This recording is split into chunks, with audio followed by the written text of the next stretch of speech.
Hey, pop the trunk, open up, I sold my soul a good price, out of sight, my whole got talent. Salut les amis, c'est JT Motard, j'espère que vous allez bien. Alors aujourd'hui on va reparler du permis, mais on va surtout parler des conseils pour bien aborder le permis. Alors que ça soit financier, gestion des émotions. Alors déjà au niveau du permis, il faut quoi? Il faut le code, il faut dire bonjour aux amis motards, bonjour. Il faut aussi, alors donc le code maintenant qui est de type motard, hein.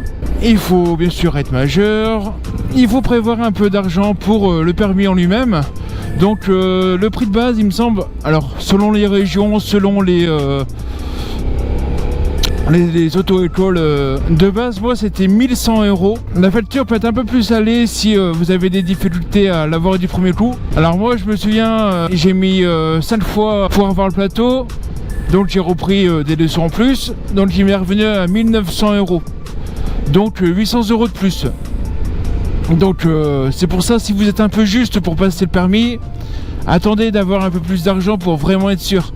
Ça serait dommage de pas avoir assez d'argent et devoir arrêter les leçons et qu'au final ils vous reviennent plus cher. C'est pareil au niveau des protections, il faut des protections certifiées. Allez pas acheter des trucs sur Amazon sans connaître la provenance. En plus au niveau du casque, c'est toujours mieux d'aller ici en magasin. Donc ça c'est pareil, ça peut être un budget. Bon, un casque, il y en a à tous les prix, hein, mais moi le mien actuellement il est à 400 € à peu près. Mais en vrai je pense que pour aller 150-200 €, tu peux en avoir un pour le début. Tu vois, si t'as pas un budget incroyable, ça peut aller. Ensuite au niveau des gants, une cinquantaine d'euros c'est faisable. Voire même un petit peu moins. Moi au niveau de ma veste de moto, je l'ai eu à peu près à 50 €. Forcément j'ai eu à 50 €, c'était en occasion. Après au niveau du matos, il faut des bottes, au moins des chaussures de moto. Ça c'est pareil, hein, ça coûte une petite couille en passant. Allez, le grosso merdo, je dirais 100 €. Après ce qui est vraiment bien, c'est soit vous achetez un pantalon renforcé pour la moto, soit vous achetez au minimum, mais c'est vraiment le minimum du minimum, un par-dessus pluie. Parce qu'en fait, vous allez vite voir qu'on a très froid en moto.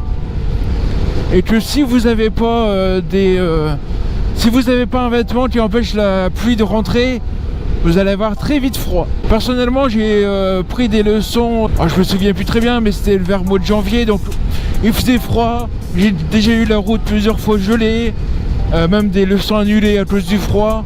On se fait avoir une fois, mais après c'est bon, la fois d'après, on a de quoi faire.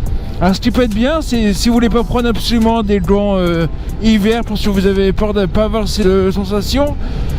Moi j'avais pris toute saison, mais surtout à l'époque je m'étais acheté, alors je sais pas si on appelle ça des sous-gants, des sur-gants, enfin des gants qu'on peut mettre en dessous de vos gants et qui peuvent faire le job le jour où il fait vraiment froid. Ouais, ceux-là je les aime bien parce qu'ils font le job en été comme en hiver. Bon, après vous pouvez partir directement avec du bon matos, mais forcément il faut partir avec un budget un peu plus élevé. Donc ça c'est pour l'aspect financier. Après il y a l'aspect émotionnel à prendre en compte.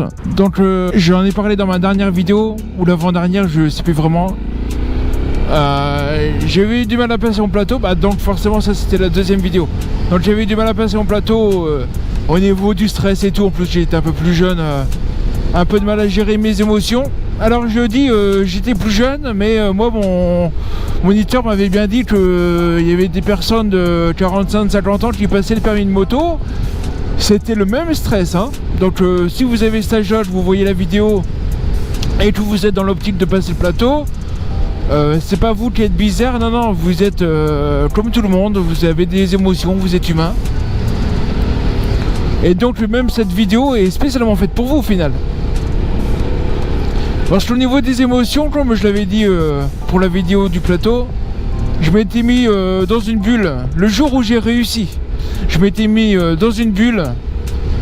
Donc quand c'était pas à moi de passer, je me retournais pour pas être mis dans de mauvaises conditions par l'échec des autres. Parce que forcément, et ça m'est arrivé, quand vous voyez une personne tomber de la moto et vous devez passer juste après, vous sentez pas forcément très serein, je vous assure. Vous faites pas le malin. Vous faites pas le guignol juste après. Donc apprenez à mieux respirer, à vous contrôler. Après, bon, si vous êtes déjà sûr de vous, tant mieux, hein. Je vous le souhaite. Et au niveau du permis aussi, je tiens à dire une chose.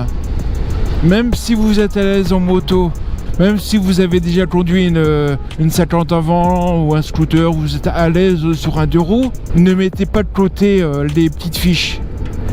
J'ai déjà vu que j'étais souvent au plateau, donc forcément j'ai vu du monde. Et j'ai déjà vu justement un garçon en plus qui me disait qu'il avait pas encore fini les 20 leçons, mais il était tellement à l'aise que son instructeur lui a dit de passer le plateau. Sauf que pas de bol, il savait pas ses fiches et il s'est fait caler à ses fiches. Et tu sais que tu dois pas être bien en ayant réussi cette fichue épreuve et te louper sur un truc bête. Franchement, les fiches, c'est un quart d'heure par jour pendant plusieurs jours. C'est bon, c'est s'il y a bien une chose sur laquelle vous pouvez avoir du contrôle, c'est ça, c'est sur les fiches. Donc apprenez-les par cœur, bêtement. Il n'y a pas de secret, il faut les lire plein de fois. Alors moi souvent je prenais mon bain, comme mon bain dure toujours 1 heure, ben, j'ai révisé pendant au moins une demi-heure, voire un peu plus. Mais après chacun sa façon, chacun ses facilités. Et autre chose, n'achetez surtout pas la moto avant. Parce qu'à mon avis, tu dois avoir une pression terrible quand tu dois déjà payer ton assurance, quand tu dois déjà payer tes créances sur ta moto et que tu ne peux pas conduire la moto. Bon voilà, je pense que j'ai fait à peu près le tour. Je vous dis à samedi prochain vers midi. À bientôt les amis. Après il y a l'aspect putain. Après il y a l'aspect oh, bah, baby ou plus.